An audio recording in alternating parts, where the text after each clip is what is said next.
Assalamualaikum warahmatullahi wabarakatuh.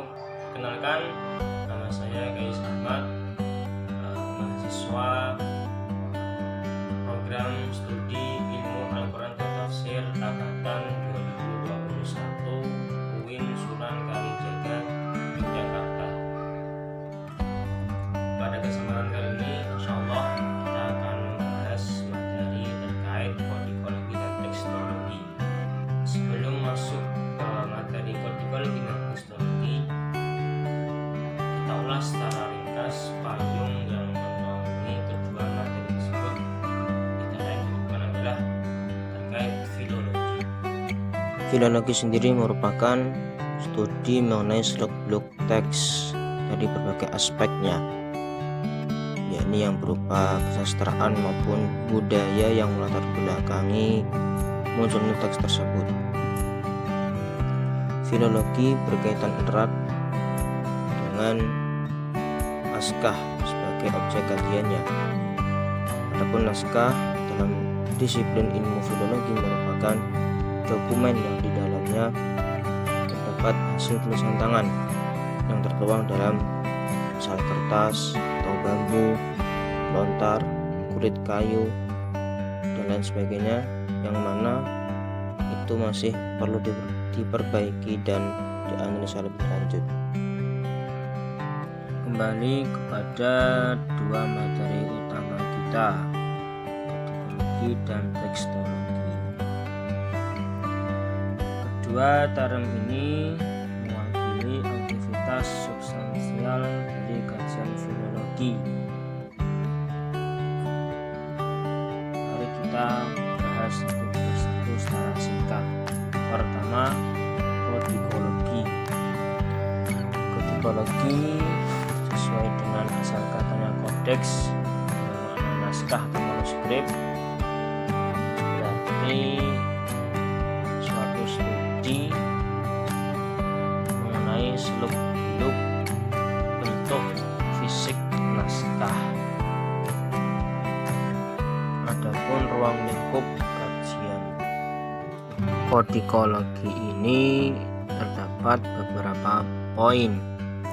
Poin pertama, identifikasi naskah, memuat antara lain judul naskah, nomor naskah, tempat penulisan naskah, tanggal penulisan naskah, penulis naskah, dan lain sebagainya. Poin kedua, bagian naskah, memuat antara lain cap, kertas, bahan atau alas naskah, warna tinta, jumlah halaman, jumlah baris per halaman, dan lain sebagainya. Poin ketiga, tulisan, memuat antara lain aksara, bentuk kata atau khot, tanda koreksi, iluminasi, ilustrasi, dan lain sebagainya. Poin 4, penjilidan, memuat antara lain bahan sampul, rusuk naskah, pengikat naskah, motif sampul, dan lain sebagainya.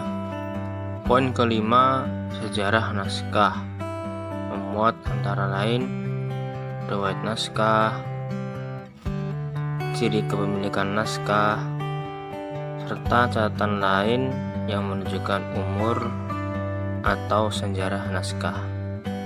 Selanjutnya terkait unsur kodikologi. Apa saja unsur kodikologi? Pertama, tempat penyimpanan naskah. Kedua, alas naskah. Ketiga, cap kertas. Keempat, umur dan daya tahan. Kelima, penulisan. Keenam, iluminasi. Ketujuh, ilustrasi. Demikian beberapa yang bisa digarisbawahi terkait kodikologi. Selanjutnya memasuki materi kedua, yakni tekstologi. Lain halnya dengan kodikologi. Bila kodikologi objek kajiannya adalah fisik naskah, maka tekstologi ini menjadikan muatan atau konten isi naskah menjadi objek kajiannya. Yang dimaksud teks di sini adalah kandungan naskah yang bersifat abstrak dan hanya dapat dibayangkan. Berkaitan dengan tekstologi, terdapat kurang lebih 10 prinsip dasar yang harus diperhatikan oleh filolog. Pertama, tekstologi menyelidiki sejarah teks suatu karya.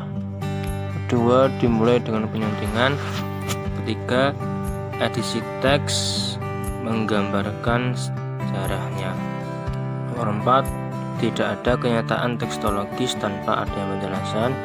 Nomor 5, secara metodis, perubahan secara sadar lebih didahulukan daripada kekeliruan.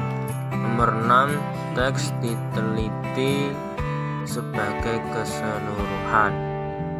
Nomor 7, bahan yang mengiringi teks juga perlu diteliti. Nomor 8, perlu juga diteliti sejarah teks dari karya lain. Nomor 9, penyalin atau lembaga penyalinan juga perlu diteliti.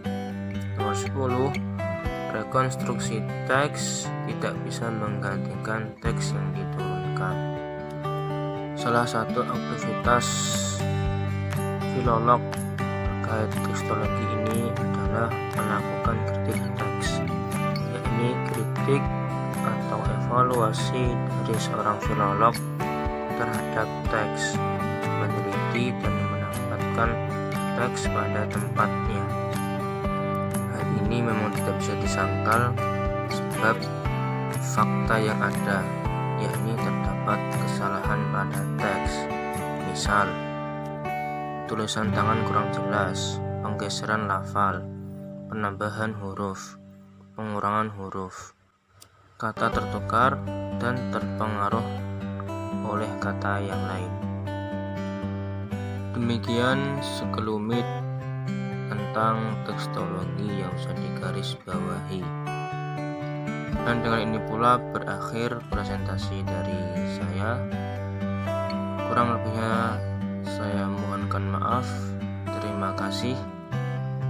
Sampai jumpa di lain waktu. Wassalamualaikum warahmatullahi wabarakatuh.